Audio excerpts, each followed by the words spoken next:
Hello, and welcome to the first annual Luckstat Game of the Year.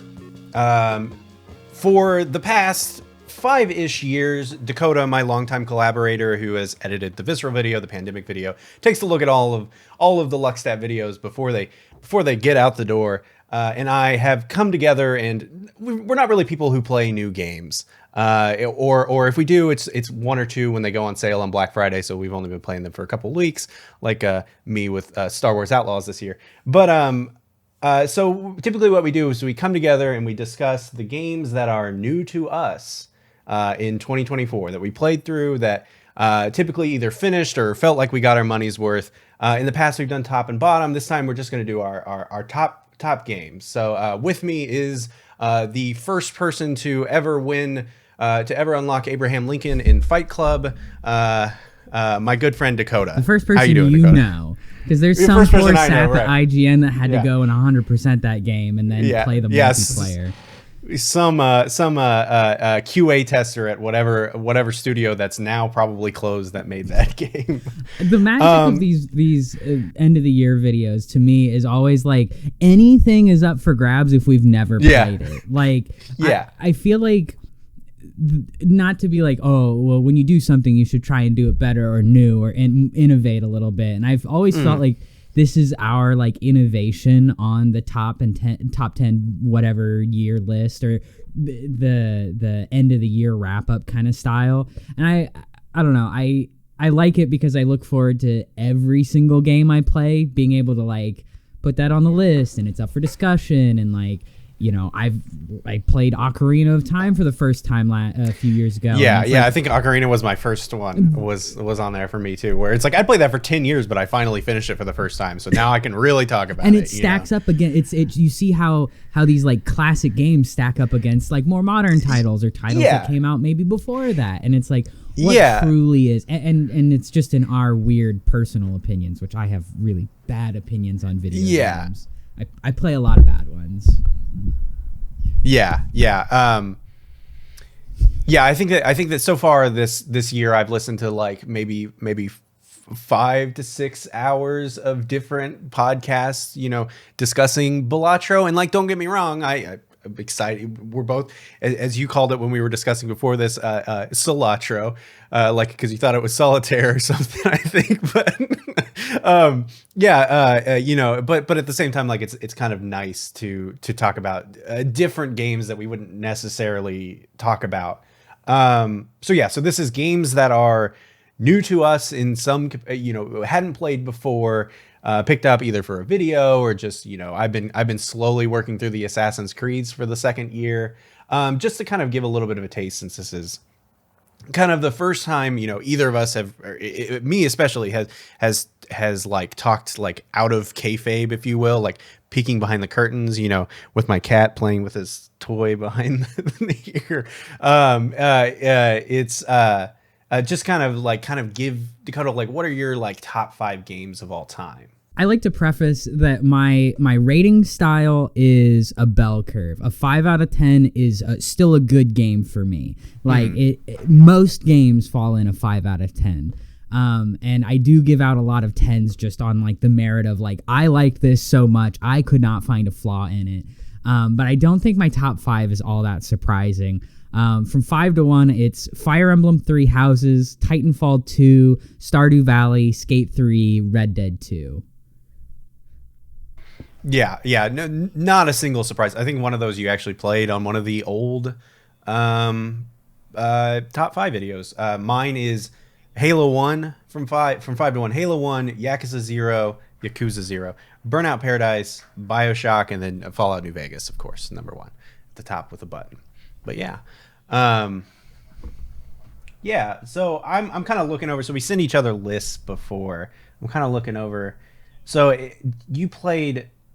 What is? I just kind of wanted to talk about some random games, since we aren't really like talking about the bottom stuff, the kind of the worst of the worst. But it's still like. So you played. Is this PSP's Daxter? Yes. Yes. Okay. So that was like one of the first. That was my PSP pack-in game, and I played. I was a big PlayStation Portable guy for a long time. So I'm trying to play through all of the Sony happen a lot. I'm trying to play through all the Sony mascot games. And last year, I guess this year, I finally caught up with it. But I had played almost all of the Ratchet and Clank series. That's over 14 games. I still haven't played Going Mobile. I have played all of the Jak and Daxter games now. And Sly Cooper is only like 5 games if you include Bentley's Hack Pack. And I've played all those. Jak and Daxter is my least favorite out of those 3, but Daxter, out of all those PSP like tie-ins, Daxter is like immaculate. Like, it is so much fun in not only exploring the character, but you have that time period at the very beginning of the second game where it's like, okay, well, there's a time skip. What happens? And so you get to really play in a space that that gets more fleshed out with the PSP title. And then if you revisit the second game, which I will at some point because my save data corrupted, so I didn't actually beat it. It's I don't know. It just oozes fun. Like playing it on the Vita in a little bit more of an updated format. It's really a strong outing for, what is it? Forward at Dawn. Yeah, I think so. So they got the Order 1886 people. They Ready at Dawn. Ready at Dawn was the studio. Yeah. So they got closed. Yeah. So that's the Exterminator game, right? Where you're Yeah. I think that was the big surprise to me, is like, how would you translate that character into any meaningful, like he is the pure sidekick. And I think that they did it exceptionally well. And when you compare it to Secret Agent Clank, which is for all intents and purposes just another Ratchet and Clank game, it holds up so much better because it's a fresh, unique take on the franchise. It is not just another Jak and Daxter game. Whereas Secret Agent Clank, and then I have it here somewhere. Or did I play it last year? Size Matters. Size Is Matters. That the other Ratchet? There we go. Yes. That one. Both of those they're just condensed Ratchet and Clank experiences, and they don't work super well. They're fine. They're totally bare bones. It's like, this is the structure that you like. Enjoy it on the go. That's fine. There are moments there that make me want to snap my Vita in half because they're so unnecessarily difficult, and no amount of grinding really helps with that. And so that really tainted my experience. And it's the final 2 boss battles. For anyone who's finished those games, you're on the pain train with me. And then what is it? Final Frontier, Lost Frontier. Lost Frontier, yes, yeah. That one's the last Jak and Daxter game. And I think that it gets a lot of hate only because of that, because it's a fantastic Jak and Daxter game. Honestly, like, one of my favorites. If I had to rank them, it goes, I think, 3 Daxter, Lost Frontier, 1 Daxter, Lost Frontier, 3 2 kart racing. And it's kind of wild to me that the PSP games, the condensed versions, are like some of the best in the franchise. That was a really fun experience to go through and play all those. I did Little Big Planet as well on the PSP, and that was just that one's just Little Big Planet. Yeah. That you can say that about every Little Big Planet game, with the exception of karting, where it's just like, it's good. My top 5, number 5 with a button. I actually added this like 2 days ago. We had talked about it a little bit, and then we got together and we looked over our list. This was the first time that we were doing this over here and kind of doing it a little bit differently. We had like a real meeting, like the first real meeting. It felt like we rented out a boardroom. It was really weird. Yeah. Neither of us can make it because we live far apart. Yeah. We kind of made our list and just looked over them, and then over the past couple of days, I've been working on a video about Dinosaur Planet, Rare's last Nintendo game before they got sold off. Hopefully it's out by the time you're watching this. If it's not, sorry. So I for the first real time, I've got to sit down with Star Fox 64. I played through it once on just through the main storyline. I accidentally did a route change, and then kind of went back through and looked up how to do different route changes and kind of experimented with that and kind of, messed around. And I guess I was surprised how much was there, how much personality, I should say, was really there. It's really something that's out of my wheelhouse, and especially for something that people seem to really love about N64. Like, kind of I really only know Star Fox because the one time I tried to get into Super Smash Brothers, he was my main, or Falco was rather. But and I just found it so stinking charming. Like I really enjoyed it. I put it a little bit low here just because I was I kind of felt like it was something that I would return to and kind of be a little bit more comfortable talking like extensively about it. But yeah, it was just a really simple, fun time. I think, Solar kicked my ass. I think the moment where I was like, this game is good was, I think it's Aqua, where you're underwater in the submarine and you're like shooting torpedoes to make light. And I'm just like, that's just some good video game. Like, just real plain, stupid, fun video gaming. A little tricky, but a lot of fun. I think the first planet in that game, I remember playing it on the N64 and just being like, it feels so expansive. Like, you're going through this city any kind of flying really builds this scope out. And like, I didn't get to play it for more than like 2 levels at that point. And so I was like blown away. And for the longest time, it's been this like, oh, I got to play it. And then I played it in high school all the way through. I didn't do any of the branching paths because I was trying to do a game a day on my spring break. Oh, yeah. I had Earthbound on that list, and I played that for like 12 hours straight. I was like, oh, I can just do the hour-long game. It's an hour long if you play straight through, sure, but there's so much to that game that you just kind of don't get. To the Dinosaur Planet point, or to the Star Fox Adventures, I fell into that trap early on in YouTube where it's just like, oh, well, the internet hate mob doesn't like this, so I'm not going to. But I love Rare. I love everything they do. I love cameo elements of power a lot. Like, just you're the big. Yeah, even the Dark Age of Rare you're into. Yeah. I mean, Sea of Thieves was my number 1 2 years ago. Yeah. Fascinating company for 5 years. The first half of their life cycle with Nintendo, great, awesome, whatever. Their second half is so weird, and it hits me in a way that I love. I can't get enough of it.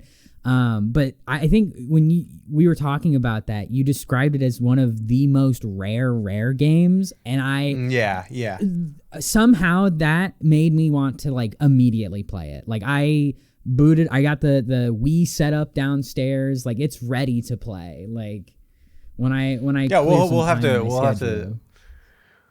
to play it because I played quite a bit of it. And then the problem was that like with the GoldenEye video where it's like, here's 3 different versions of Dinosaur Planet. Here's the one with Fox, the updated one, and then the one after where the actual released version, the one with Fox from the original demo that leaked, and then the demo where they restored Saber's model that's a little bit more complete, and then the actual finished game. And so it's like one of those things where it's like I played like the first 3 hours about 6 times, and that's the way it was with GoldenEye, where it was like I played, reloaded through the dam, like, and then the Xbox Live Arcade, and then the regular version or whatever. But a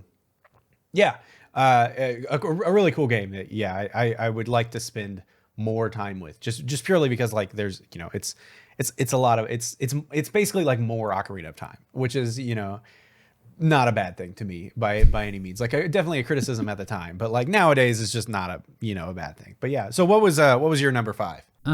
So there's kind of a bit of a theme to this year. Played a lot of roguelikes. Did get Balatro, have pumped like 10 plus hours. That deserved its nom. Hardcore. Big number go up person. You are. You love the. Yeah. Oh, it's any core loop that can just like grab me and pacify me. I will say I do stop after 3 rounds because it's like you lose after having built something really good and like you made a misplay and it's like, okay, well that stinks. I'll play another one to fix that, and then you don't fix that, and then you're like, okay, I don't have time. But in a similar vein, Inscription was another card game roguelike. There's so many like facets to that game. It makes you feel smart in a way that like is totally I think new to me, because I'm not good at deck builders or card games. So when you get to a certain point, you can fabricate a card if you grind in a certain way. And I was like, wait, I wonder if I can get that up to like no summoning cost and 99 health and damage. So it's like if I can get them onto the field, I instantly win everything. And so I did that. And not only does the game go, okay, well, you can take a few cards into the next phase. And I'm not going to tell you anymore because I think you should play it. If you can get past like the first cabin sequence is really, that's like the base meat of the game. Everything else is kind of a lot easier. But you learn the game there, and it forces you to learn the game. And so the rest of the sections are just different iterations on the game. And it ties into the theme and the narrative in a beautiful way. And it gives you this really creepy sense. It's so cool. I love indie games. Just love them. Yeah, this is one that I listen to a lot of video game podcasts. I listen to, No Clip and Min-Max and Giant Bomb and just a couple others. And it's like, this was one where it was like, people were just fucking talking. And I was just like, what is, like it was one of those ones where it's like, people would talk about it. And I was like, I don't know what this is. Like, if you asked me to draw this game, I wouldn't know what to do, like what it looked like at all. But yeah, I actually looked up footage of it while you were talking, and it's like, oh yeah, I guess that's what this is. But yeah, it looks really cool. I might pick this up. It's only $8 on Steam right now. I might throw this. I would suggest that you bring up a walkthrough, because again, that first section, give it a couple hours, try and figure the mystery out on your own, play around with it, get really like curious. I think that's the biggest thing, is that curiosity pays dividends. Whereas I feel like, and I think that's one of the big things with a lot of like indie games, is that they do reward curiosity. It's not just there's a waterfall, look behind the waterfall. Like there's a lot of like, well, if I tinker with this should happen. And then it does. And you're like, oh. So, one that didn't quite make Evan's top 5, but is definitely something didn't quite. I want to sit and point and laugh, but I haven't played the game yet, but I think we should all maybe point and laugh. Saints Row 2022. Yes. Yeah. You have it pretty high. It's high because it was early in the year. So and it finally got to what I played quite a bit of it. Yeah. So you didn't play a lot of like games, period. Yes. Yeah. I kind of struggle with finishing stuff, or like not just like replaying. I replayed all the Arkham games this year at the start. It's like I've played them before. Like I'm not going to put them on the list. Yeah. So it finally got into that territory where it was like, it was what I call McChicken territory. I'm waiting on Sonic Frontiers to get there, where it's just like, it's the same price as a sandwich. I'll buy it. Why not? And I picked it up, and I think that the thing. So another game I played this year was Shadows of Mordor, and that game is very much like a cross section of like 2014 open world games. And like I really want to preface this by saying that like I am not somebody who views Saints Row as something particularly sacred, for lack of a better term. Like I don't really care about the story. That sounds very absurd to say about the Dildo Bat game, but so it was something where it was like I just kind of like Volition, like doing stuff. Like I love Red Faction Guerrilla, and so I was just kind of curious. And there's just like a lot of like weird ideas from like 2008 era open worlds that I feel like I hadn't seen anywhere else. Like the system of like calling for help and backup in Mercenaries, and like kind of the car combat and like jumping between cars from a game that is also terrible, Vin Diesel's Wheelman, and it's just something where it's like I feel like a game I bought day one, the day it came out. If you need to know my taste at all, and so I talk about in the. I know. I've never seen another game do the thing, I guess Just Cause a little bit, where you like kind of like swing your car into other cars and like jump between them. It's something where it's like, it doesn't work super well. I think about it like I used to have like kind of a beater car it was just like, it'll stutter. And like, if you put it in, if you don't put it in drive just right, it'll slam into gear. But like, it's fun to drive on the highway. It's a little scary. And that's kind of what Saints Row felt like, where it was just like, you got to kind of like beat on it a little bit to get it to work. And I think that it's a shame what happened to Volition, I feel like. And I understand that this is definitely not the game that they wanted to make by any means. And you can tell, and people have talked about it, and people know the development better than I do. I haven't had a reason to do, Saints Row video yet since this game came out, so I really haven't done a super deep dive. What do you call it? Cram session on the history of Saints Row. So, but it's something that I got way more enjoyment out of than I thought I was. Just for being terrible. That I don't know if I said it. That the pandemic video I say something like, I love games that are frankly a bit terrible, just like ready to blow apart at the seams at any given moment. And like, this is like the textbook definition. This is like Mercenaries 2 jank to it, which I love. So if the sort of thematic through line for all Saints Row games is GTA, but dialed up to like 11, and then with every increasing game, it goes 12, 13, 14. Mm-hmm. If Saints Row 4, where you're fighting aliens as the president, is at a 16 on the out of 10 scale on weird GTA, where does this Saints Row fit on that? Or do we dial it down? We dial it down for sure, and I think that what rubs people, there's a lot of things that rub the people the wrong way about this game, but one of the big things I feel like is that it's a lot less of like being like gangsters and more kind of like operating within the gig economy. Like you start out like working for like a private military company, and my cool British cowboy was like running around like and then you kind of like you run security gigs and things like that, and you kind of slowly are like, why don't we start our own thing? And so so it definitely like loses a lot of that personality, and as a result, they do like a Fury Road thing and like a really cool. This is like a cardboard post-apocalypse like ARG game that everybody plays in this, and it's like you use the cardboard gun to shoot somebody, and they have a unique animation where they fall over, they pretend to die. It was like my big moment of the year. It's way too specific. I was like, this is amazing. Everything else is kind of ass, but this shocked me how much time they put into this specific thing that isn't that good. But so it definitely cranked back for sure. I don't think you would like this, Dakota, for sure. I liked Saints Row like 2 when it was a little bit more reserved. I'm sure somebody's gonna pull a clip of it being fucking absurd when I say that, but like it wasn't like. I liked 3, but like it didn't since you're editing the but I liked 3, but I never really got back into them after that, and 3 kind of the zombie stuff like really lost me, and 3 is one of those like I think if we bookmark a period of time, I remember Saints Row 3 as the same year as LMFAO was big, as dubstep was big, as Key and Peele were hitting the scene, as like I think it was Obama's second term. Like that was freshman year, I think.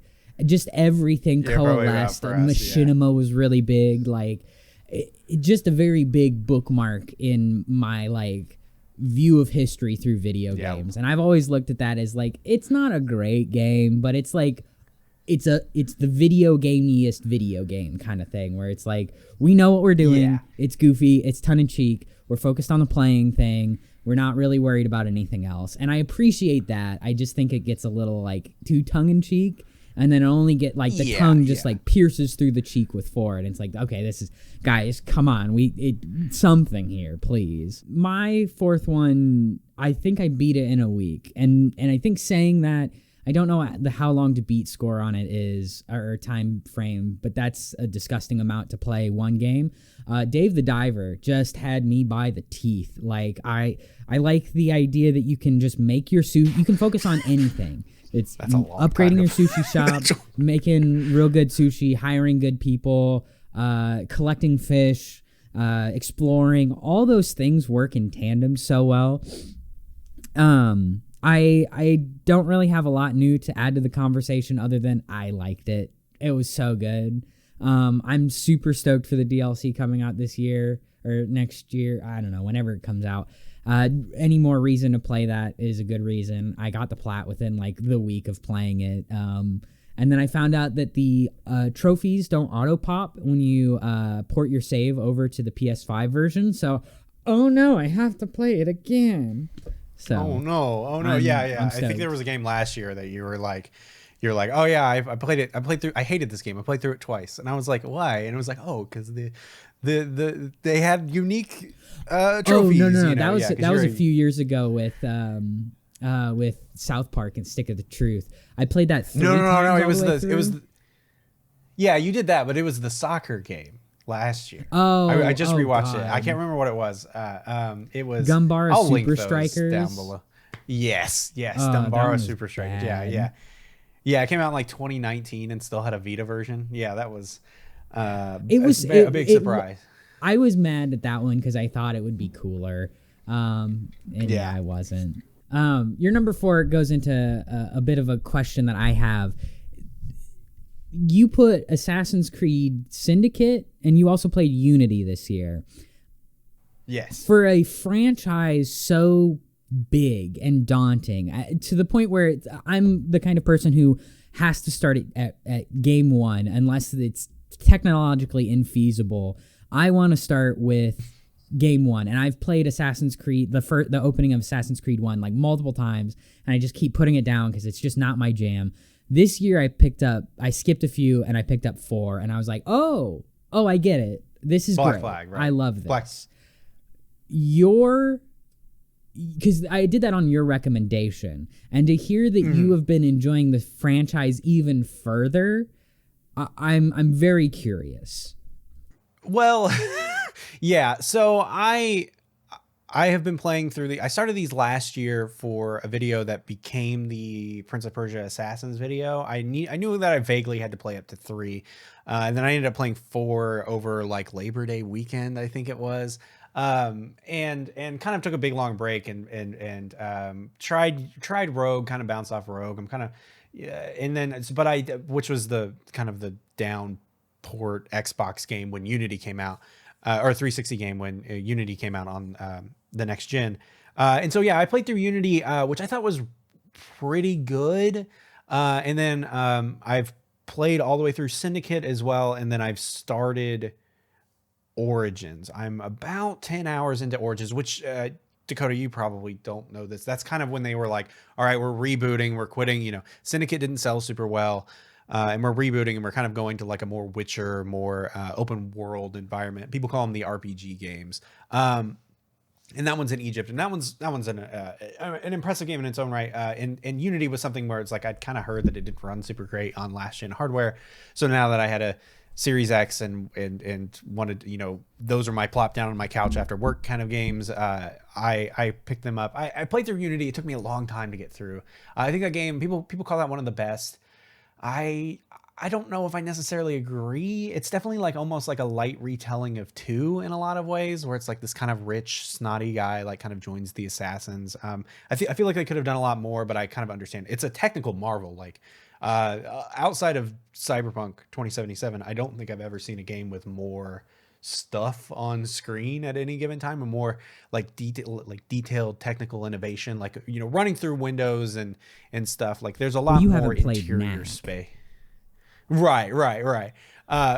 Running through interiors and stuff is a little like, like I imagine Ocarina felt a little bit when you first started, where it was like that sweeping 3D, it's like, this is something where we've done this before, these games are big and beautiful, but it's like, here's, like a real almost simulation. And I think that that's kind of impressive. But I think that Syndicate, which is my number 4, it kind of did everything better. I feel like is the way to say, except for the the free running. But it was something where I like the characters a lot more. I like the story a lot more. It's among the best in the series, I would say, my favorite, I should say. Compared to, like it's not better than Black Flag or my personal love for 1 or even 2, but it's definitely something where this kind of detailed simulation of 1880s London is something that I'm interested in. I have a soft spot for Victorian, like Jules Verne novels and Sherlock Holmes and things like that. And so it was kind of like it did that Assassin's Creed thing where it's like, this is a time period that I'm interested in, and it's like a good world with like, it's starting to get the bloat, but like the stealth felt good in particular.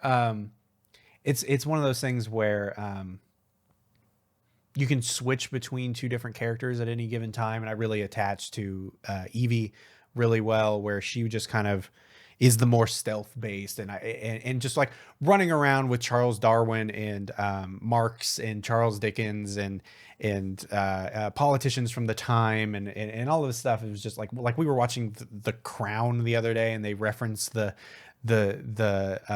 prime minister during Victoria's time, and I was like, oh, I know who that is. I ran around with his wife through the sketchy neighborhood in London, and like that kind of stuff, where I think that the hanging out with historical figures is a very Evan thing. I know that you're kind of a Doctor Who fan. That's something that I didn't quite pick up on until this year, but I'm like, yeah, no, that's really Evan's jam. Like I don't know. Yeah, it was funny to realize that this far into our friendship that if it, worst comes to worst, if you got to go back into time, you'd probably just pick some dude to hang out with. Yeah, I was dangerously close to becoming a history teacher at one point, which is weird to think about. But God. Yeah, and so I think that Syndicate is a good like kind of last realization of what the series is, if that makes sense. Like kind of the exercise of simulating a historic world in this way, even if it isn't super accurate. There's a guy on Reddit who does great deep dives and like, here's what's missing, like the Crystal Palace isn't in here and things like that. But I think that it's a good version of what Assassin's, like a very good interpretation of what Assassin's Creed like does best, which I think is just really nice to play. And I'm really looking forward to the other ones. I know that people have their opinions. They don't really like either they don't like Valhalla and things like that, but I'm increasingly curious about the future of the series and kind of where they do. I'm a sucker for a crappy Ubisoft open world. We both are. I mean, I just played Far Cry 6 too. I know. Yeah. I know. Oh my God. I had to give you a little bit of a firm talking to about sending, because I leave my phone on ring of her sending me Snapchats at 2 a.m. of you playing Far Cry 6, because that's how we text back and forth. It's like sending each other videos like, look what I'm playing. They're always like 5-minute long videos of just face cam, like, so you'll never guess what just happened. Yeah. And I've been like that with I got Outlaws for Christmas, and that's one that it's got its problems, but I am enjoying, in the same way that I'm enjoying running around with Charles Dickens. I'm enjoying running around going, oh my God, it's Tashi Station from the deleted scene from A New Hope. I can like get power converters. Do you want to do, or you played Guitar Hero Live? Fuck. I see. You're the one person. You're the one.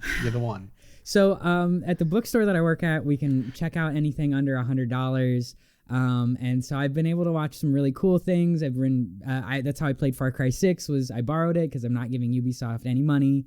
I didn't want to buy the game. I didn't want it in my collection. 5 was good, whatever. And I beat it and I gave it back. Cool. I'm doing that currently now with Dead Island 2, and I'm glad I didn't buy that game. But we all have our wrong opinions. They got in the guitar with the game, and I was like, okay, for $70, I'm not gonna buy this. I have every Rock Band almost, with the exception of like the track packs and like the handhelds. So I'm a real big into the rhythm games, and what I had found was such a wild experience. The servers are down, so you can't play multiplayer, and that game was all multiplayer based. The 6-button layout, infinitely, I did the math, and I'll put it up on screen, but so many more possible button combinations than the button layout that and it's really like, if you've played the game, if you play Guitar Hero on Expert like I do, obviously I'm good at Guitar Hero, duh. Look at me. But you go into this game thinking like, oh, I can play Expert. And so I'm playing Hey Ho by the Lumineers, what should be a simple song. And I'm getting my ass kicked. The big thing about that game is they don't have like the fake crowds. It's all like live stuff that they've painstakingly done to correlate with how good you're doing in the song. And so everyone's getting pissed at me like, what are you doing? And I have footage of this too, because it's fucking wild. But they're getting angry at me. And I'm sitting here like, hey, stop, leave me alone. I'm sad. This is too hard. Like, just losing it. And I'm trying not to laugh because what I'm seeing on the screen is so funny. And the game is so difficult. And so I move it down to medium. And it's like, okay, I can play this. I can get a hold of it. I can move to hard. Expert is just out of the question. It is a refreshing experience to play a lot of different tracks that aren't just dad rock or popular, or they're all popular songs at the time. And it's really cool. Is it $70 cool? No. Was it reinvigorate the franchise cool? No. Is it worth like playing at your buddy's house? Absolutely. It's only 2 hours to play every single song in the game, and that's well worth your time. Especially because they have fucking Bangarang by Skrillex. And if you've never played that on guitar, it's not a guitar song, so why would you? It's cool. It's so cool. It's a weird little experience, not great, but also like unique to the max. So have you played Rock Band 4 then?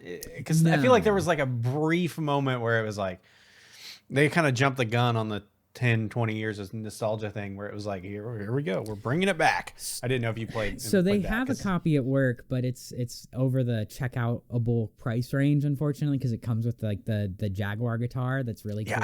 That like folds up and everything. I can't believe they got a guitar in. Yeah. Like the full Guitar Hero Live guitar, because that one's weird. It's expensive. Right? It's got like weird. It's got weird like Tic Tac buttons, right? I remember. It is out of all of the guitars, it's the most tactilely pleasant. Like there's some weight to the guitar. The keys feel good. I like pressing both at the same time, and I like that is a whole. Like you can play fake chords. Like a power chord is only 3 strings. You could play fake power chords there, and I think that's neat. I know that in my search to play all the rhythm games, I haven't played the realistic drums. I haven't played the realistic guitar for 3, and I'm in the search for the keyboard because I need more plastic in my house. Yeah, truly. Yeah, I was gonna say, when I visited you last year, it was like we played Band Hero. I remember, and it was just like that's kind of like a cursed like Dakota ass game where it's just like we sat around for an hour and played bass. And hell yeah, playing bass, Yeah, hell yeah. Yeah, that one was a weird one. Definitely fun experience. Highly recommend if you get the chance. Don't pay for it. I saw there's a really, really nice arcade nearby here where I live, not super close, but they had a Power Gig Rise of the 6-string guitar in there, and I was like, I might walk out of here with this. Like I might, I might, because that's a real guitar. Oh my gosh. I don't know if it plugs in or not to an amp or anything, but that'd be cool to rock up to your punk show, to play with your crappy Green Day cover band and with your Power Gig Rise of the Sixth String guitar. So it says Power Gig, which is apparently the game, 6-string in case you can't count, I guess. And the game that came along with this got very negative reviews. Point out I did just tune this right before the video. That's not just me being bad at tuning.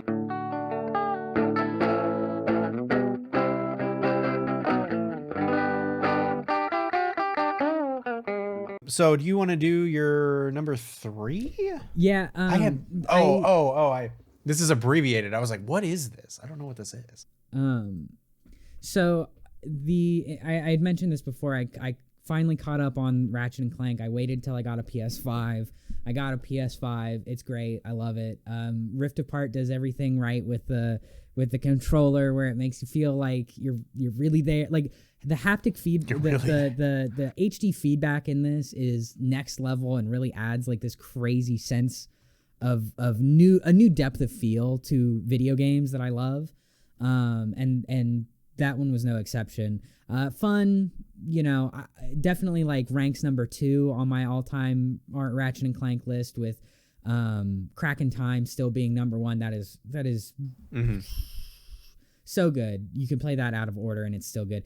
They're still harping on the last Lombax thing, but they're also doing the Clank's now a main character, which is really interesting, because whereas the other two of the PS2 mascot era, their sidekicks are sidekicks. They don't get, like, Bentley gets a secondary game, but it's a bunch of mini games, and they are relegated to the sidekick area, whereas like they're not.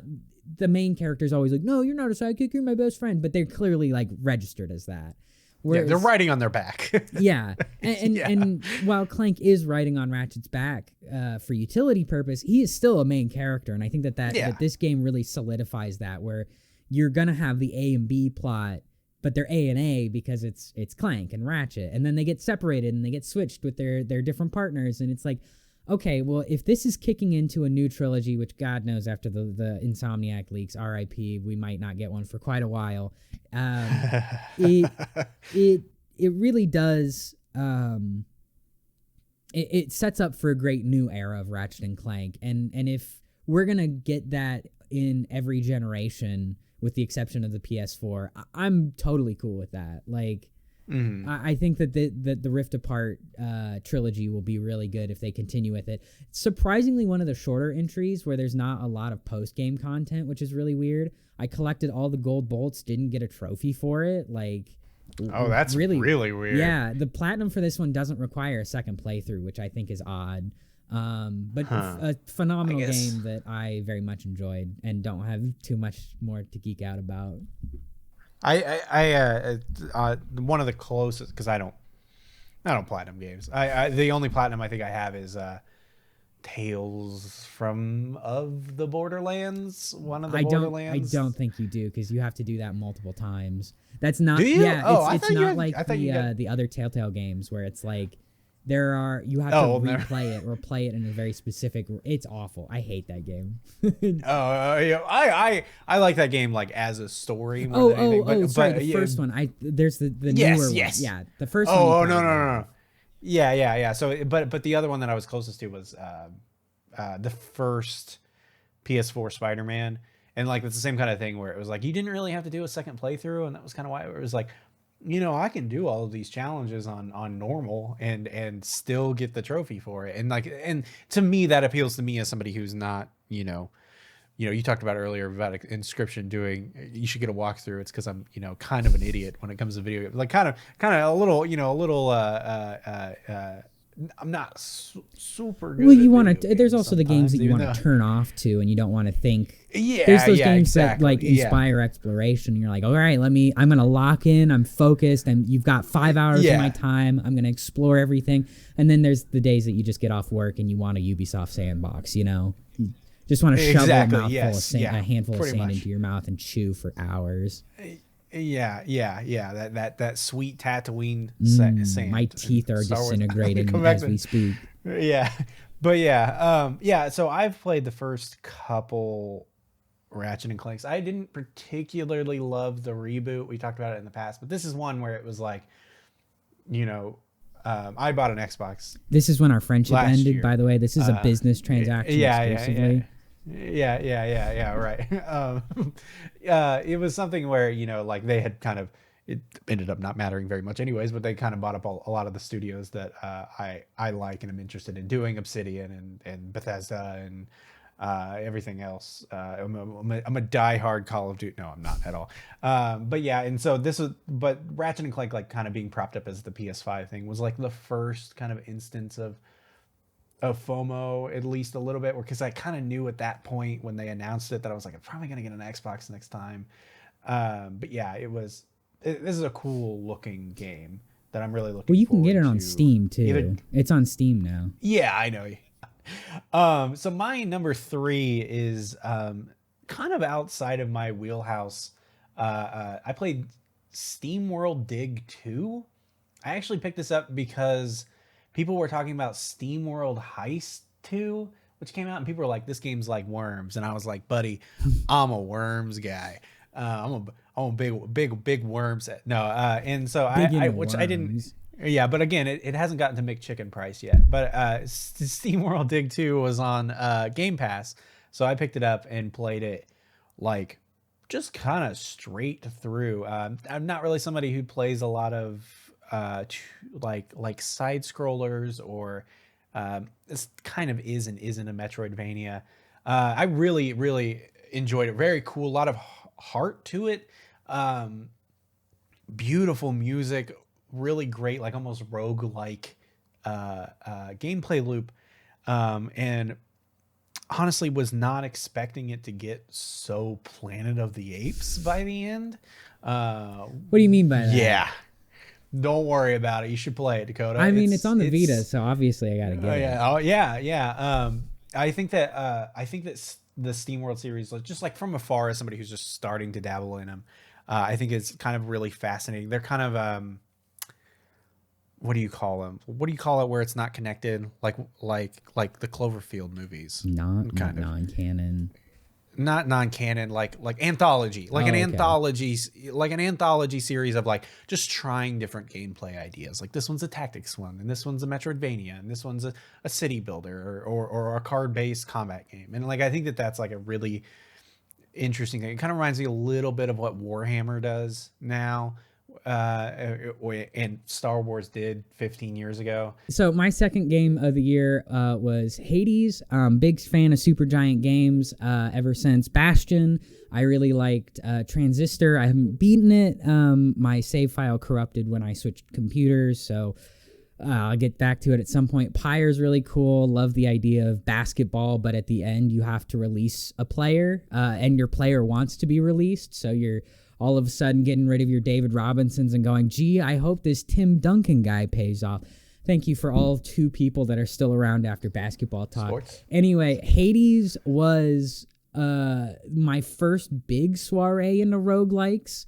I know that I try not to get into them too much just because they suck me in. But Brianna, my wife, got into it a lot because she's also into that like mythology, and we really like the characters, and there's a lot of queerness to it, and definitely am dating both Thanatos and Megra at the same time. Yeah, a lot of hotties. A lot of hotties.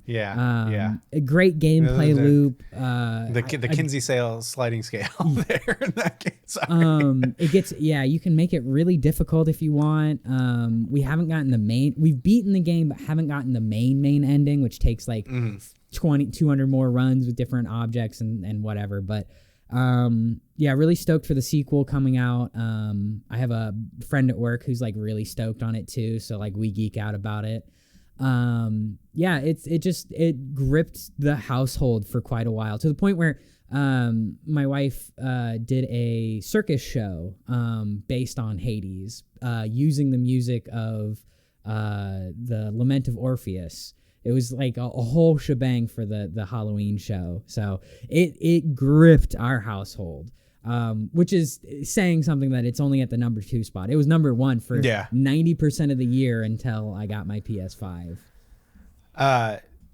So you didn't play any of Hades 2 then? Since I want to finish Hades 1 before I get into that, and I have so much started. I need to beat every game that I have in progress, which is like 5 games, before I can even dream of getting into that, because it's going to clear my schedule. It's like take a day off of work for that kind of stuff. All right. So my number 2 is Gears of War 2. Apropos.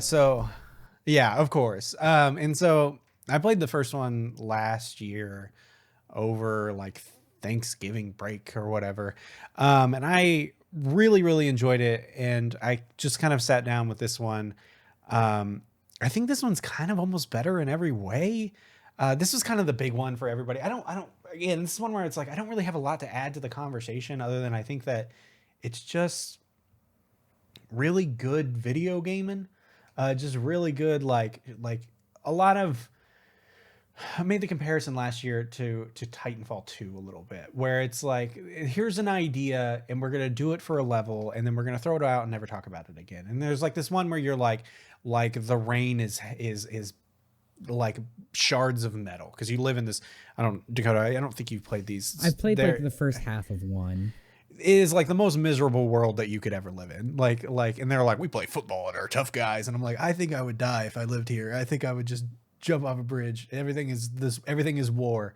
And so they're like, the rain is like bits of metal. And so you like hold your shield up and shoot, and you're like, you got to like move from point to point and kind of like really think about your placement and the placement with the bad guys or the whatever there are, in like a very specific way that I found really interesting, and kind of like building on what they had done with 1 with like the shadows stuff.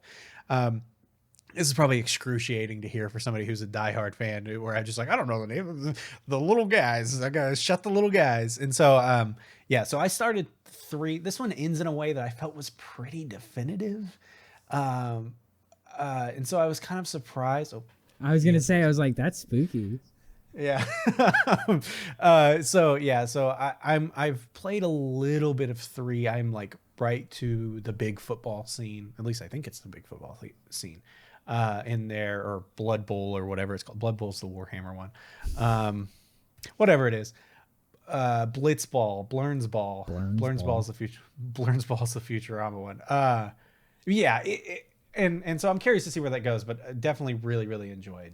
Astro's Playroom, the free game that comes with the PS5, that's my number 1. I am such a Sony fangirl. It is like, I know corporations, they don't love me. They just make a good product. They make I just hit myself in the eye with PS3 games.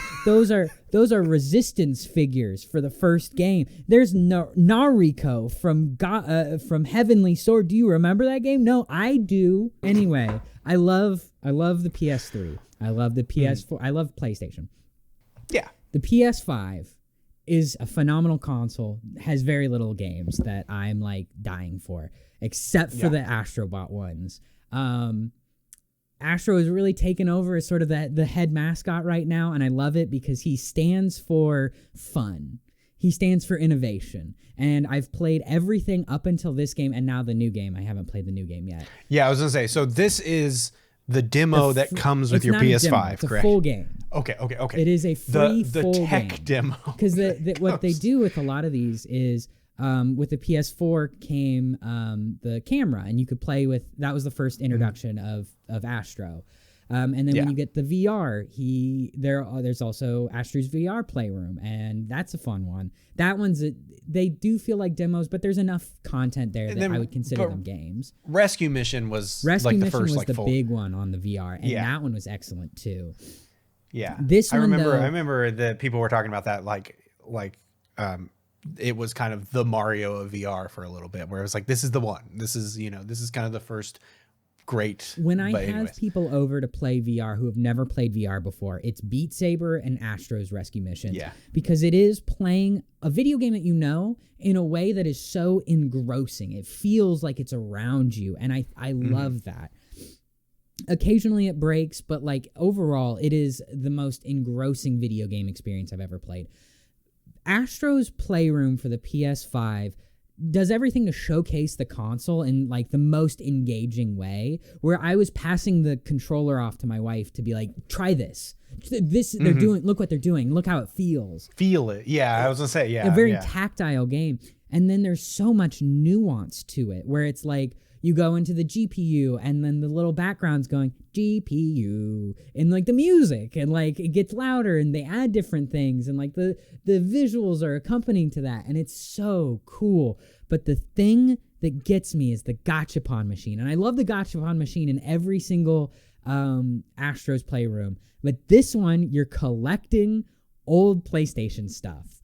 And I kid you not, when I first pulled that machine and opened the PS2 LAN adapter, I grab my wife's shoulder and I go, it's the PS2 LAN adapter, as if I'm some nut.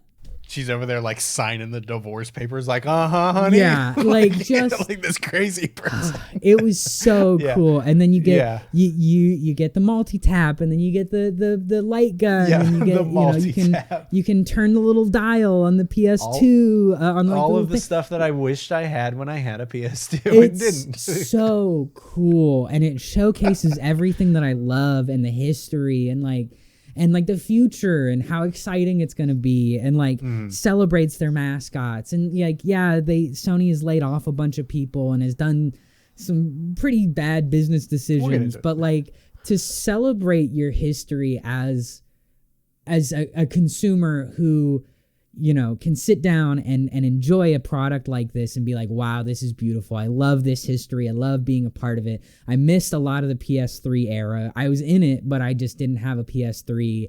And so I didn't get to engage with a lot of the stuff that I'm kind of nostalgic for. And to be a part of that is like, it feels good from the player's perspective. And then when you get out and you decompress, you're like, this feels weird now. But like when you're in it, you're really in it. And so like, I think it's something that kind of reminds me a little bit of Mario Odyssey a little bit, where it was like, here are some pretty obscure polls here. Like, here's a Satellavision outfit and things like that, where it's just like, I think that's it's interesting that, you know, Sony's not really the new guy in town, no, not or anything like that. Yeah, by any means. But they have kind of, you know, they've kind of grown up and matured, and so, and I mean, we talk about it with Sucker Punch and with Insomniac, where it's like they don't really do that anymore. They don't really do big, bouncy, colorful platformers. Like, despite what they did on the PS2, you know, what was their Mario at that time, you know, Crash Bandicoot and everything like that, they've kind of left in the dust for various reasons. And so it's interesting to see them like treat their history with so much reverence. Again, yeah, it's one of those things where it's like, part of me is like, oh yeah, it's a corporation. It's cynical, and you know, but at the same time, it's like, it's cool art to see. Like, we have, I think with a lot of games media, we focus. I mean, there is that like, look at here, don't look at what I'm doing over here. But also like, there are people working every day to make art, and they're doing it beautifully. And I think you know, we should have that cynicism in the back of our mind, but we also should just be like, oh my God, they did it. Like, it's like when a showrunner remembers all the lore and is like, all right, here's how this connects from season 2 to 3. And then here's a character that said something in season 4 that now plays into effect here. And here's some character growth that happened here. And it like all coalesces. And to the diehard fans, or even to the casual fans who have maybe picked up on one or two of the things, it's magic, because it's the MCU effect, where it's like, we've built this thing over years and years and years through different properties, now you get the full picture, and like, oh my gosh, that's beautiful. Say what you will about the MCU, like the Avengers felt like a big moment. A more relevant thing would be Seth Rollins at WrestleMania swinging a chair at Roman Reigns in the Shield gear. You know what I mean? It's like, here's a 10-year long plot line that kind of hasn't quite resolved, but it's the same kind of thing. No plot line. Yeah, right. Yeah. It's your Triple H and books. Shawn Michaels going, we just put on the worst match ever. I think I just need to take over the company now. Yeah. It's like comic books. You're kind of always in the second act. But it's interesting to see PlayStation, look back.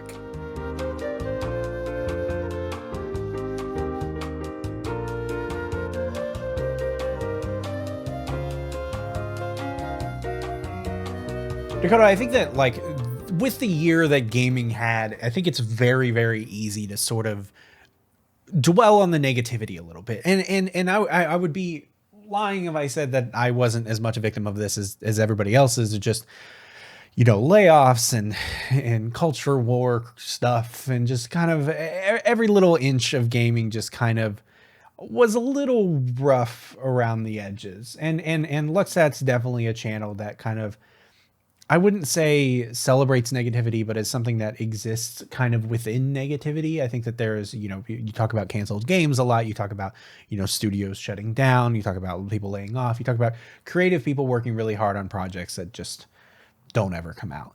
And so as a way to sort of, in the same way that we're not really doing like our least favorite games that we played this year, I kind of wanted to do like a sort of like a de facto like award show of just like some good stuff that we were excited for, some good things that happened this year, some things that we liked, some things we're looking forward to, just kind of sort of that thing. And so one of the first ones we have is our favorite game thing that's not a video game this year.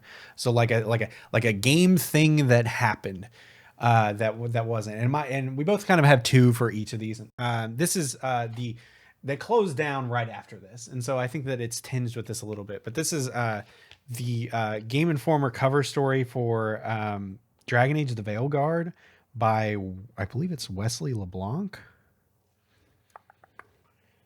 Yes, Wesley LeBlanc. It was just kind of this beautiful kind of like designed kind of thing, and it was a look into BioWare and their kind of attitude after Anthem and kind of in the wake of Inquisition, and like how they've survived for that long. And I think it's interesting, just kind of a look into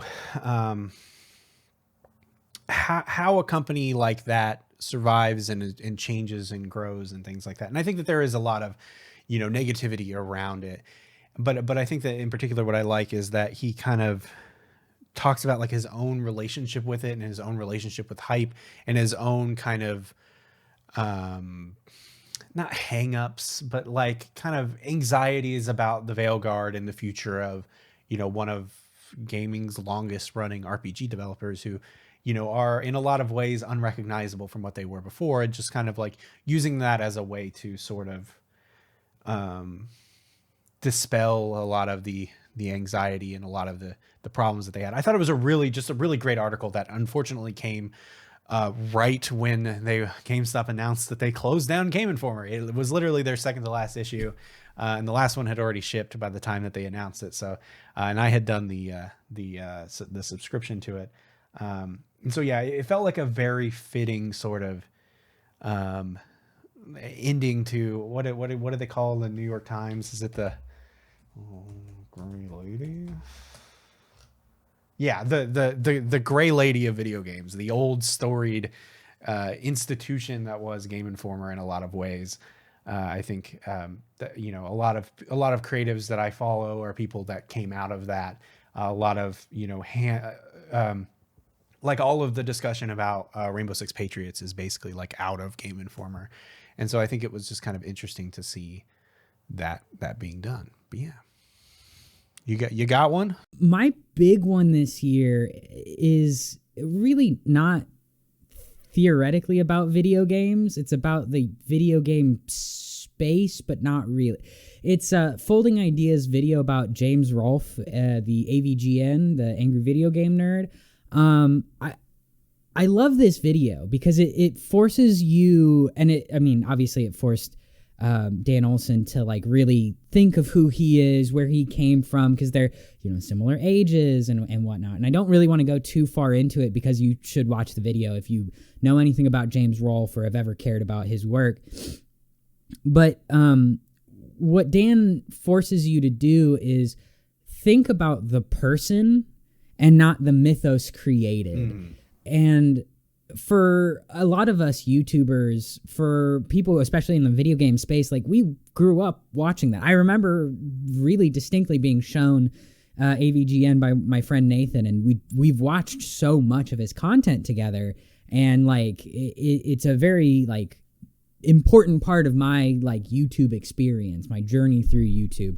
And I've definitely seen the content get more commoditized as of late, and I was like, oh, that's weird, you know. I wish it was still that fun, like, oh, we're just doing this as friends kind of thing. But then you realize this is his job now. He's got a family, and he has to, you know, he's a breadwinner, and he found a way to win bread in a way that like to the rest of us seems alien. Like we're like, oh, this is your art, why aren't you arting anymore? And it's like, no, he never really saw this as his art. Like at some point he like used it to make art, but his art was always film, and he's not doing film, he's doing YouTube. And so it forces you to rethink how you look at James, how you look at his style of critique that isn't really a critique. And I think that to me, that was a real big, way back in the day, realizing that a lot of what YouTube critique was just bombastic and like, we're going to play the jokes, we're going to find the funny things, we're going to show the funny things, we're going to make a joke.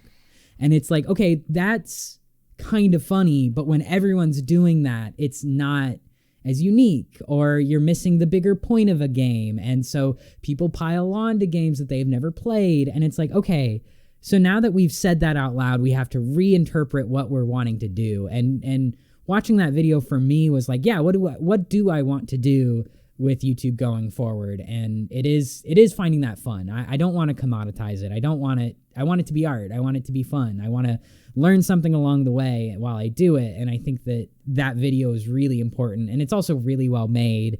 Dan Olson is just, he's been on fire with his content this year, but I think the I think that the video is called I Do Not Know James Rolfe. I don't know if you said or not, but James Rolfe is the angry video game nerd. I did. Oh, okay. I wasn't sure if you did or not. I couldn't. Yeah. I think it's I think an important video at this time in the creative space to be like, if you're gonna talk about something, make sure you tell your audience why you're talking about it. And for James Rolfe, it is the vehicle with which he can continue doing the nerd character that has gotten him so much notoriety and allows him to provide for his family. Yeah. I think it's interesting. Yeah. Cause and to be honest, like, you know, I wasn't super into AVGN when he was coming out. I didn't really, before I met you, I really didn't watch a lot of video game YouTube, which is kind of interesting because it feels like all I do now. You know, and so it's one of those things where, you know, you've corrupted me in that way. No. And so it's you unironically for a time period senior year watched Nostalgia Critic videos. Hey, it was longer than senior year. It was a long time, which is fine. Whatever. I mean, hey, you like what you like. But yeah, it's one of those things where it's like, I think that it's interesting because, you know, I had a YouTube for work and you know, you do freelancing gigs and things like that, you know, but I feel like both of us kind of came out of it from similar places. Like for me, it was kind of a means to an end for writing in particular, where it was like, I can write something and it looks that way when you know, it looks as, you know, that was, you know, I struggle really hard with like things looking the way I want them to in my head. And, you know, and that was something that video kind of gave me out of a desire to go into like journalism, essentially, you know, in a place that, frankly, to survive in that industry. And for somebody who like, you kind of wanted to like work in film and things like that. I don't know if you necessarily, that's exactly what it was for you, but you know, it's interesting, like to see that reflection in AVG and in coworkers and a variety of other people, who were just like, oh yeah, I made short films, and Patrick Willems is a good example of somebody who's just like, I made videos about movies, because I wanted to make movies, and here I am, now it's my job, and I think that's, it's the same thing where it's like, Speaking on that, what are you looking forward to the most next year? Yeah. So is this, yeah. So, I mean, I think that there's an elephant in the room for 2025 on like, I mean, both of us will not play this until whatever game comes out in 2025 until like 2080, probably. Oh, I don't. Realistically. I think a lot of the stuff that's proposed, now that I am like finally on the cutting edge of video games, like I was gonna say, this is like the first time you've been. I bought a current PS4 generation in 2018, and so that was still the you had a couple console. years. Yeah. That was like a year or two before the PS5 came out. So I was there then, and then I was there also at the end of the PS3's life cycle when GTA 5 came out. Oh, that's right. I got that for $30 from a Walmart. It felt great. Yeah. So for I mean, I think that there are obvious ones for 2025. I mean, GTA 6, I think is the one where it's like we've kind of, you helped me with the DLC video in particular, and it was something where it was like, I feel like we started and you were just like, I'm not that excited for GTA 6, and by the end of it we were like, we're both in. I was like, hear me out. Some of the stuff that's been and it's one of those things where it's like, I made a video about the DLC stuff, and some people are like, rightfully so, very anxious about GTA 6, and I understand why people might be skeptical, but it is nice for a studio that kind of hasn't developed stuff in a really long time, and to see what a Rockstar game looks like in the 2020s is something I'm very, very interested in seeing. I think with how good Red Dead 2 came out, I know that a lot of the DNA that was in that game is not there now.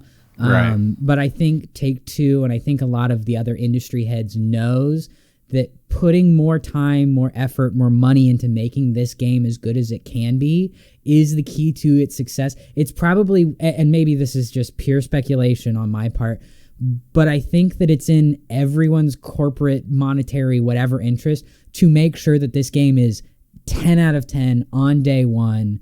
I don't think they're messing with any online components right now. They are honing into making this a 40, 50 hour experience that people will just bite into with a veracity that we have not seen in quite a while.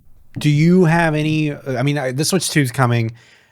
Which we don't, we're debating. I still haven't played Kirby and the Forgotten Lands. I still haven't played Super Mario Odyssey. I still haven't played Odyssey. Arceus. What the I haven't fuck? played Violet. I haven't played. I haven't played Violet. There's so much Switch stuff that I still need to get to. This Dinosaur Planet video has been like the first time in a long time that I have played a lot of Nintendo stuff, and I'm like, oh yeah, this is kind of good. I forgot, like it's kind of embarrassing to me how little, because I didn't mean, you speaking of multiplayer games that I didn't play, that was like a cultural moment. Fucking Animal Crossing. I was just like, nah, it's okay. I don't need chores. I'm all right. My headspace is bad enough. But I'm debating on what the Switch, depending on how the Switch 2 is priced. I may buy one day one, just for the sake of doing it. They would have to have, for me to consider it, one, after having purchased a PS5, I don't need a new console, especially if I were to sit down and hammer out everything on the Switch in like 6 months. Yeah, I'd have to beat Breath of the Wild, Tears of the Kingdom, everything else I just mentioned. That's like 300 hours of gaming there. And good quality gaming before I consider that. So that one's the kick the can down the road once it's got like all of its like big ones. I cannot think of a Nintendo property that would make me go out and buy it except Animal Crossing. I would if they came out with a new Animal Crossing and said, all right, we have a roadmap for how we want this to continue on in the future, it would be an Animal Crossing machine for me. Yeah, I mean, yeah, I would say it. I would have said a 2D Zelda a year ago, a new 2D Zelda, and then I didn't even play Echoes of Wisdom, so I don't know. But yeah, that's kind of the obvious one. But is there anything specific from 2025 that you're looking forward to? So let's see. Tron Catalyst. I'm excited for the new movie. I love Tron. Another script that got cut, that we were going to do this series back on 11/17 that was going to be really way too big, where it's just a film parody where I talk about the video games that I do not accompany remember this it. at all. That's why I know so much about the Fight Club video game. That's right. Yes. I really wanted to do a lot of like the shots that they did in the original one, or the original Tron, where it's like, oh, I think I could do that. With the technology I have at my hands. And it was like, I was learning how to do some of that stuff, and the script got like crazy, and I was going to talk about Tron 2.0. So I'm a huge fan of Tron. Excited for anything and all that comes through that way. I need to watch Tron Uprising, the Disney XD show, whatever. I've been consuming Tron every year for a lot. Excited for that. Moonlighter 2, I loved the first one. I love any shop sim game. Obviously, Dave the Diver ranked so high. So, and then Coffee Talk is a series that I didn't realize they were gonna do a third one, but it's like a visual novel where you make people coffee, and then sometimes the coffee can change the direction of the story. Yeah. I have a couple here.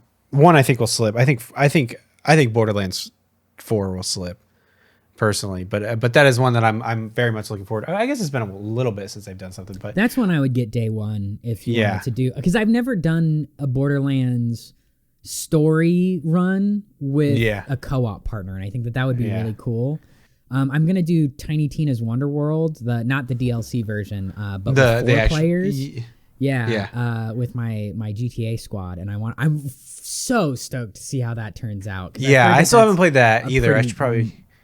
Weak game, but Borderlands has like long been one of those series where it's just like I kind of like following the pre-release hype a little bit. I maybe I haven't talked about it on Luxat stuff, but like I Borderlands was like one of the first games that like I kind of was like, what is this, and like followed it from like when it was, I'm actually gonna I am going to make a video about how it used to be realistic, but I remember like watching demos from before the art style changed and things like that. But yeah, I think it might slip until whatever. But boy, old Randy Pitchford comes out at the Game Awards, and I'm like, oh yeah, that's right, this guy's here. No, and more of a I'm surprised that I think that he hasn't opened his mouth in a while though. I feel like I honestly haven't been following that much. Yeah, maybe it's that I'm not paying attention anymore. Yeah. But like, man, that guy gets annoying. I will say one thing: if he is the stopgap from Gearbox going full public, whatever, and he's stopped a lot of his like abusive practices. So So I really honestly didn't know if they were going to make it through the year at one point. They were technically under Embracer, and then I don't even know when that happened. That's the thing with Embracer, where it's like I like dipped out for a couple minutes, and it was like everybody's under Embracer now. I'm like, what the fuck? Like, where did you come from? Yeah. But regardless, they got out from under it. Now they're fully owned by 2K, which, to people who are GTA fans, that might mean something different, but at least, there's one, they're not wholly independent, so they're not solely answering to Pitchford, and on the other side, they may or may not have some funding to survive long term. It's one of those things where I'm kind of curious. But another one, Mafia: The Old Country. Again, it's one of those ones where it's like, you like Mafia 3 too, right? I remember you singing its praises and being like, interesting. Yeah, I think that it's one that I got to go back to a little bit more. The driving was really bad. I remember that. I think it was a boat chase or something early on where I was like, I can't figure out which. They had like simulation driving or arcade driving, and I was like, both of these suck. But I like the 60s. I like that kind of era. And so I'm kind of curious to see, because it's been a while since that team's really done something. They did like a tennis game last year. Hangar 13. It's the one that it's either Hangar 13 or Hangar 18. It's the one that's not the Megadeth song. Hangar 13. And so I'm very curious, but anybody, I like the old stuff where Al Pacino goes to Italy in The Godfather 1, so I'm kind of curious to kind of see that stuff. We're gonna watch through all of those here. I've only seen the first one, so second one's good, but it's dense. Yeah, well, we just did. We literally finished last night going through the Lord of the Rings again, and Lauren actually watched all of them this time, and so it was. Then those are dense too, but yeah. So that was she's been wanting to do those, so we're gonna do The Godfather. But and then the number one that I'm just like, this is one where it's like I'm worried I won't like it necessarily, but when it comes out, but I'm really curious to see what they do more than anything. It's Atom Fall. It's from Rebellion Developments, so they did like Star Wars Elite Squadron and Renegade Squadron on PSP years ago, and that's what I know them from. And I've always kind of wanted to do a video about them, but then they kind of turned into a studio I realized that they were a studio that was like a lot bigger than what they look. Excuse me. They were kind of they're like a publishing company first, but regardless, I'm curious to see.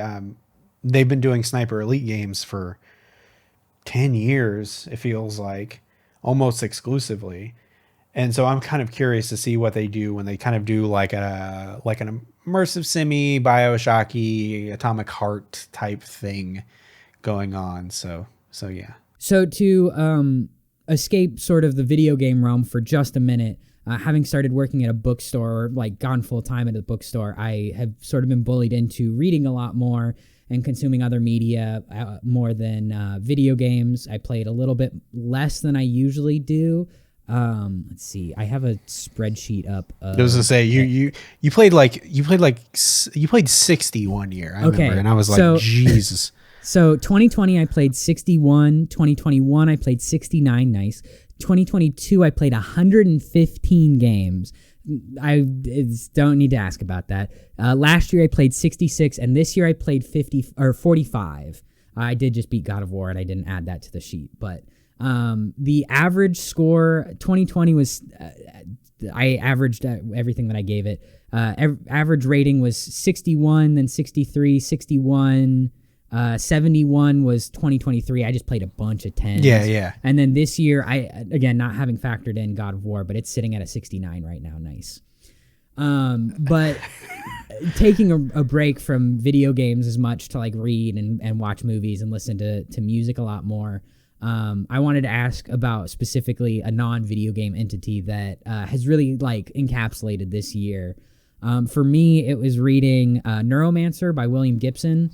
Because I really liked Cyberpunk. I know you suggested Snow Crash. Yeah, I love Snow Crash. And we got in a paperback copy, but I've promised myself I'm only buying hardbacks because they're I'm good. the opposite. I love Look a at good the shelf. I just got my copy of Neuromancer in hardcover, but I just bought the mass market paperback version. I was like, fuck.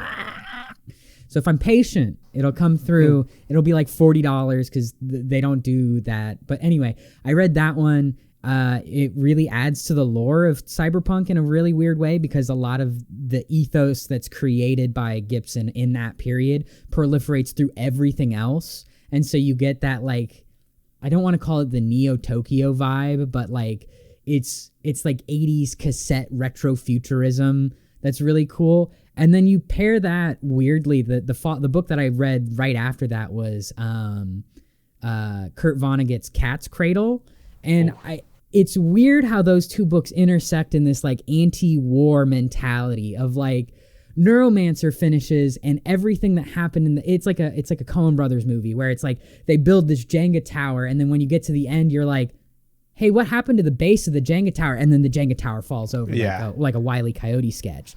And all of the issues that happen in that book don't have a clean resolution, and so you feel dirty. You feel like you're in Night City, or you feel like you're kind of like going to a sleazy motel or cheap motel to be a little bit more thematic, and like you feel gross, and it's kind of interesting. Whereas Cat's Cradle is that anti-war message starts at the beginning and everyone is kind of painted as this like dullard, And it's really interesting to go from like, I feel gross to like, I feel gross and really smart compared to these people.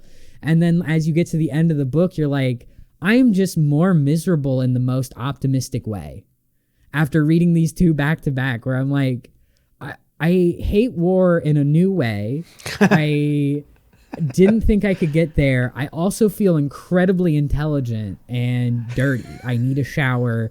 I need a good cup of coffee, and I need to read something light. I think I followed that up with a romance novel. So. Yeah, I was gonna say I'm a notorious. I read a really, really hard one, and I'm just like, I'm gonna read some Star Wars books for a while. That was my thing, because I if you would have asked me this question yesterday or last year, I would have had a better answer, because we talked about Lord of the Rings, but I read the entire Lord of the Rings last year, which was a very, very cool experience. I feel like it took me way longer, but it was one of those ones where it was like at the end, I was just like, I'm gonna hold my cat and I'm gonna cry for 20 minutes. You know what I mean? It was like, it felt very, you know, like if you read the book's ends a little bit different than the movie, but and so I won't get into it, but it felt very alienating in a way that I wasn't expecting. But this year, I don't know if I have anything like super eloquent. I was really busy this year. I watched I saw a lot of movies in theaters. You know, I always kind of go out of my way, so I'm looking at my letterbox. This year really, really snuck up on me. Probably what comes to mind, honestly, is it came out this year. It's I have to look up the name. I can't remember the name of the actual album because they're all word salad. There we go. The new King Gizzard and the Lizard Wizard album. Specifically the lead single "Low Risk" is really good. Just kind of a jam, kind of Queen, kind of early Kiss, kind of where you know, hard rock and was kind of still had some funk in it. In that album Flight B741, I'm not a huge, like, I like them a lot, but there are ones where I kind of like dabble in on one or two albums, and this one was very much like that kind of 70s kind of dad rock that I have the music taste of a 60-year-old man in a lot of ways. And so, like, you know, like I like Black Sabbath and Judas Priest and Van Halen and stuff like that as much as I like whatever. And so this was something where really into Judas Priest this year. Yeah, I was gonna say, yeah, you were like you were doing a thing where you were listening to like an album a week or something like that for a while, and I was like, you gotta fucking listen to oh shoot, I think it's Painkillers. No, it's the one with, I thought it was, oh shoot. Oh, it's because we're recording. It's not because I don't know. It's not because I'm a poser. British Steel, duh. Their big one, I think, is what it was, where, you know, there are a lot of just a lot of cool stuff on that album. But yeah, so I got into King Gizzard last year, just kind of on a whim, just kind of looking for heavier new stuff, and Petrodragonic. And what's the full name of that one? Here, Dakota, you want an album name? You want to hit you with an album name? Sure. What's it called? It's called Petrodragonic Apocalypse, or Dawn of Eternal Night, an annihilation of planet Earth and the beginning of merciless damnation. Is the name of the album. The world is a beautiful place, and I'm no longer exactly. Yeah. So yeah, our lawyers made us change the song. They made a pretty good. It's a kind of like a kind of metal, I guess. Like there's a lot of like world music sounds in that, and so this one was just like kind of a back to basics.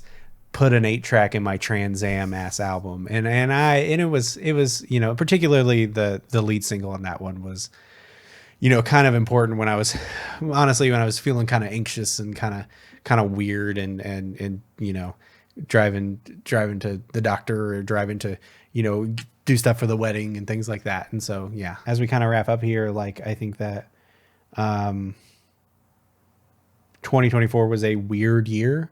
It was a great year for Luxstat. It was a great year in my personal life too. It was also a tricky year. It was a tough year in a lot of ways. I say this a lot, but it feels like about every 3 years I have one of them years where I'm like, oh. In the last 3 years, I started Luxstat. So it's yeah. So I kind of worked through some stuff pretty hard this year, and it's something where I'm not very good at doing the whole YouTube thing. I don't really have a Discord. I don't have a Discord. I like a server.